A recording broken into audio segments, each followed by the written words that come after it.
Alright guys, for those who are just tuning into this video, there's a part 1 to this, which you can just click on to. And for those of you who are rejoining me, let's move on. Okay. At the age of 7, I was molested by my babysitter's brother. Yeah, as you can see, it's something that still bothers me to this day. And that is because everything that happens to you in life sets the tone for your future.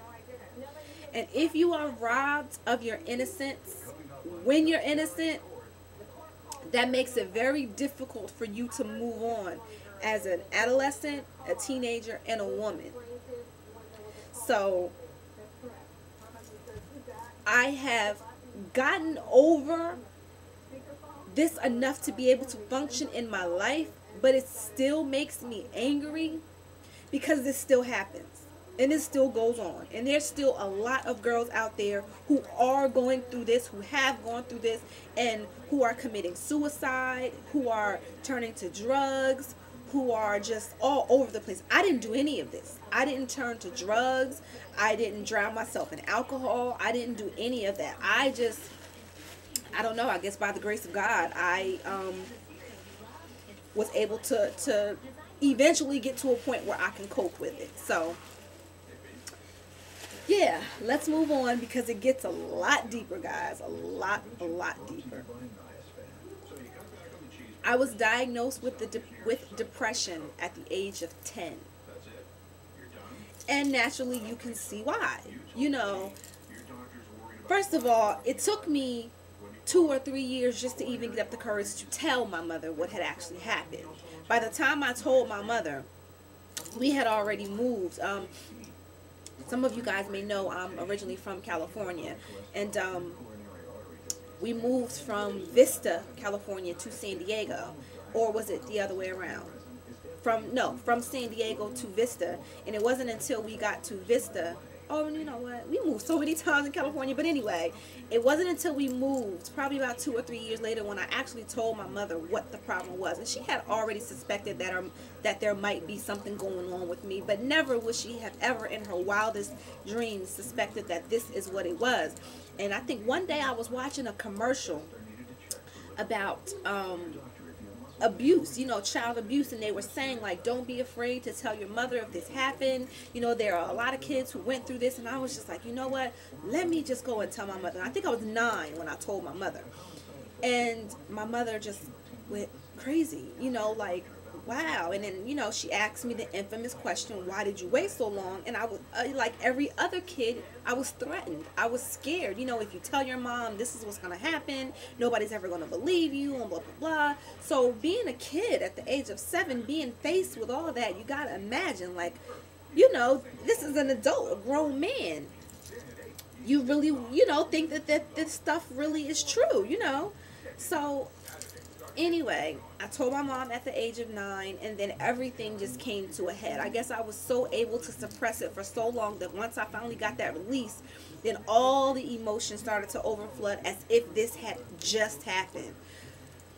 So that year was a really emotional year for my mother and I. And I was taken to therapy and diagnosed with adolescent depression. I can't exactly remember what the steps were and, you know, what we did, but I do remember that there was rigorous therapy. So yeah, that's that. Let's move on because there is more. At the age of 12, I was molested by a cousin who up to that point I looked up to. Now, by this time, we had left California and we had come to New Jersey. Now, can you imagine what I could have been thinking or what I could have been going through in my mind? Like, to go through that at the age of 7 and then go through this at the age of 12. It's like, why me? what the hell is it about me that makes these things happen? Like, am I a bad kid? Am I provoking these things? And by no means could I ever think that I was, because I wasn't a fresh girl, you know. I wasn't dressing real provocatively. It was none of that. I don't know what it was. I don't know if it was just the type of people that were around me that just like to steal young girls' innocence. I still scratch my head about this. I don't know. I don't think we'll ever be able to answer these types of questions. You know, I don't think we'll ever be able to answer the question of why. Like, because that's the question that if we had the answers why, we wouldn't be such emotional wrecks. We would be able to answer the question why and then move on. But because we cannot find an answer for the question is what makes us keep going and not be able to let go. So I had never, ever, ever been able to answer the question of why this was happening to me. It was just my luck of the draw. So let me move on.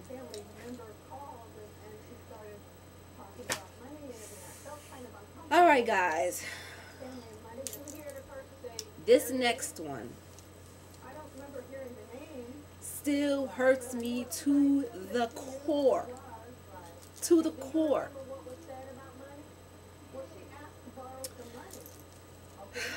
Let me just take a deep breath. Now, you guys gotta know that for me to be able to share these things, there is definitely a greater purpose in my life and for my channel, for me to come here and really share these things with you guys. I really want to make a difference. I really want to reach people, and this is probably the best way that I know how.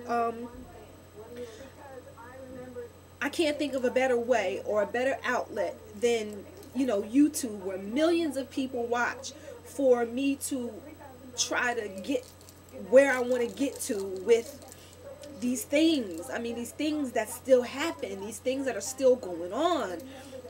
I'm going to tell you what really made me really say, I'm going to do this. I'm not going to be afraid, and I'm going to do this. I was watching an episode of 16 and Pregnant. And I'm not going to tell you which episode yet, because I want to share with you this before I get to that. And I was just watching that episode, and I was just emotional now as I am now. So let me get to this next thing. At the age of 17, I gave my first child up for adoption. Yeah. I was watching 16 and Pregnant, and it was the episode with the young girl Ashley, who was faced with giving her child up for adoption. Now, lucky for her, she was giving her child up to her family members, and they gave her an opportunity to attempt to raise this child on her own after she had already given the child up. And I was just like, wow, you know, I wish I had that opportunity to do that. I do, and then again, I don't. Excuse me, y'all, for 1 second. That's my phone. Alright, I'm kind of glad the phone rang, because it kind of broke up a little bit of that emotional monotony. But anyway, like I was saying, they gave her the opportunity to see if she could take care of this child for a month. And at the end of it, she just determined that she couldn't. Which is not very similar in my case. I was, again, like I said, I was 17. I was a senior in high school. I had all these big dreams and aspirations. I wanted to be a journalist. I wanted to go to California. And I just had so many things going on that my mother thought that it would be best if I made this decision. And y'all, listen, that was probably the hardest thing that I had ever done, and probably will ever do in my entire life, because it's still to this day gets me. And you guys can see that it still gets me. But this was approximately 17 or so years ago. 17, yeah, about 17 years ago, and I have been able to cope with it. So now that you guys know, I don't actually have 2 children, I have 3. He's somewhere out there in this world. I handpicked the parents myself, and they were wonderful, wonderful, wonderful people. I don't think I could have asked for a better couple to raise my child.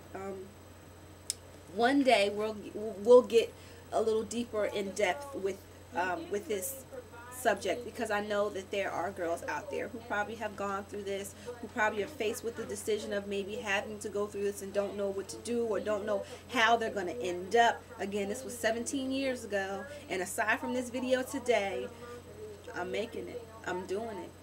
I've survived. I'm healthy. I'm for the most part happy, and yeah, so let's move on. It's deep, right, y'all? I told y'all this was going to be deep. Let's continue. Now, this is probably the last thing that last time I'm going to need to take this tissue out. And then again, you know what? I've gone through so much up to this point that this was just another, like, oh my God, like, for real, really? Age 23, raped by a total stranger after a night of partying. Yeah. Again, those same questions pop into my head. Why me? Why me? Which is really, really, really important for my younger girls who do go out there and party. Don't ever accept a drink from a stranger. Don't ever leave your cup on the table. I don't care if it's soda, if it's alcohol, if it's anything. Make sure you take your cup with you when you go anywhere. If you go into the bathroom, make sure you let your girlfriend hold your cup with a napkin or a paper towel over top of it. Listen, I know a lot of us girls, well, not us because I don't drink, but a lot of girls, you know, you're in a club, you're having fun, and a guy wants to buy you a drink. Don't do it. Unless you're right there and he's ordering your drink and you see the bartender pouring your drink.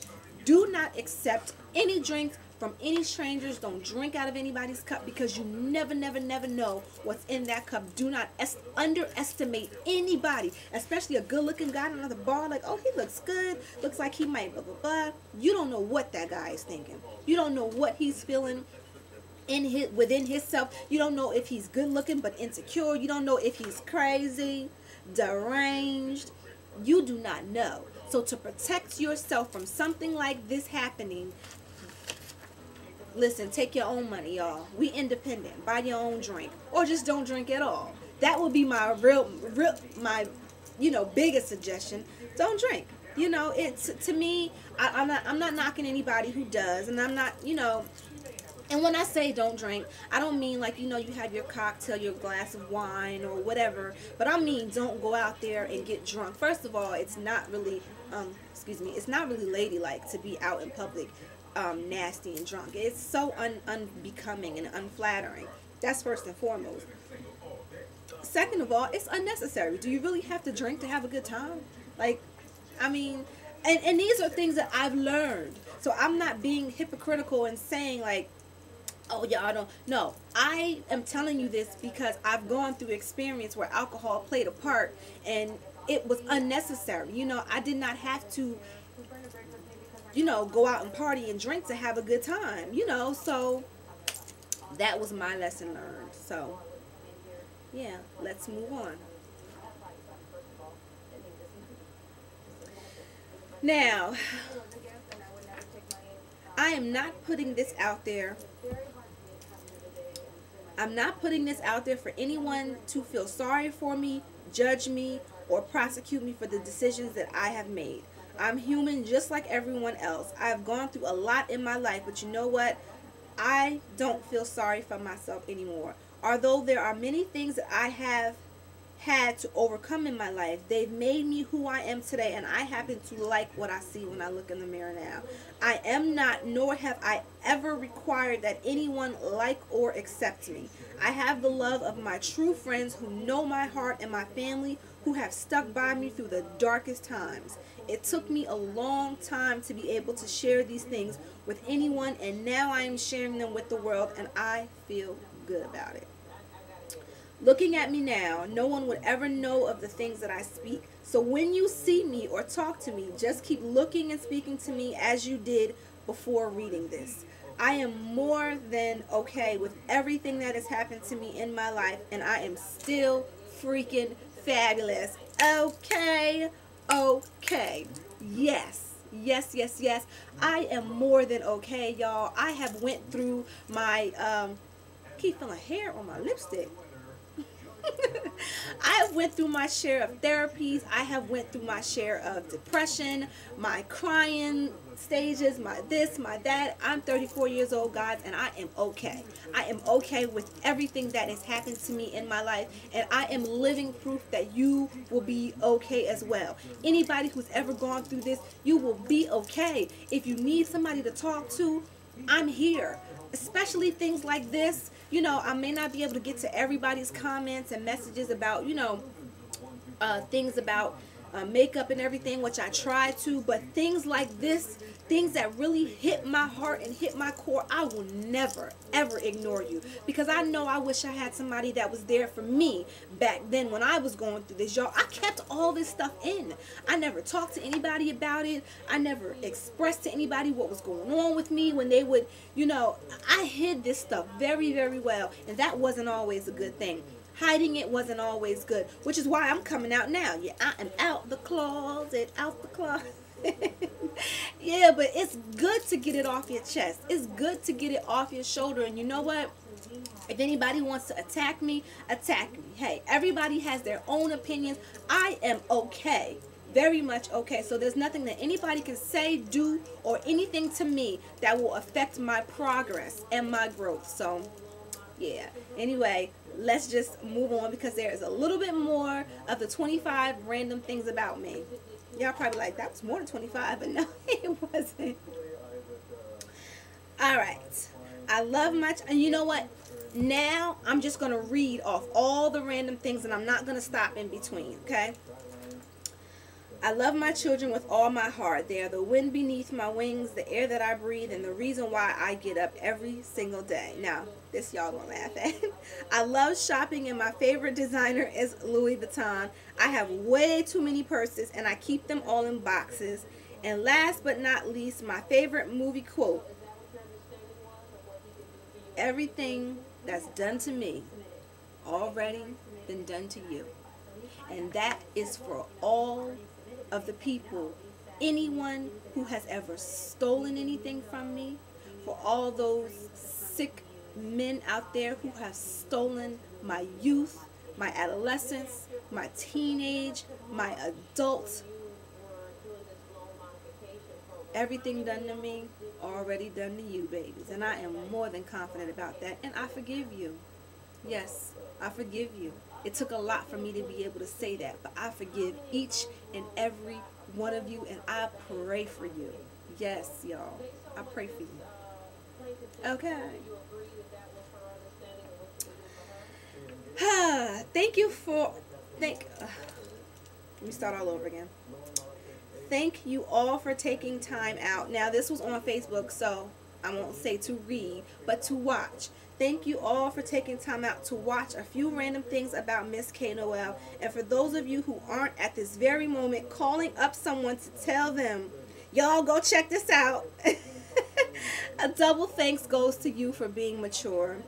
It took a lot for me to finally open up about my life. One day I'll write a book. Wait for it. LOL. Smooches. So yeah, guys, that was 25 random things about me. I hope this, I won't even say I hope you enjoyed this, because this is not something to enjoy. I'll just say that I hope this opened up eyes for a lot of you. I hope this maybe helped some of you, and I hope this maybe inspired some of you. As you all know, I am a nurse, and I became a nurse because I wanted to help people. I wanted to project what I was feeling, the help that I needed and that I wanted onto other people. And that's why I'm doing all of this. That's why I do makeup, because I want to make women feel good. I shop because I want to make myself feel good. Yeah, y'all. I think this emotional journey has to come to an end. What I do want to say is I will be addressing each one of these things one by one in my private sessions. So instead of giving you all the random things about me, I'll probably take one of these subjects and talk about. And if you guys want to talk about anything, if you guys want any advice on anything, which I'm sure I'm probably a very good candidate for advice, so just ask me. Just hit me up in inbox. I will never, ever, ever reveal your name, who you are. But with your permission, I would like to share with everybody what the issue is, because I'm sure that a lot of people go through the same issue. So if we can touch other people, you know, with our stories, then why not? You know what I mean? Again, I will never, ever, ever reveal who you are. So, yeah, guys, I'm going to go now because I still have a slight headache, and yeah, that was a little bit emotional for me. So I'm just gonna leave you all with deuces, babies.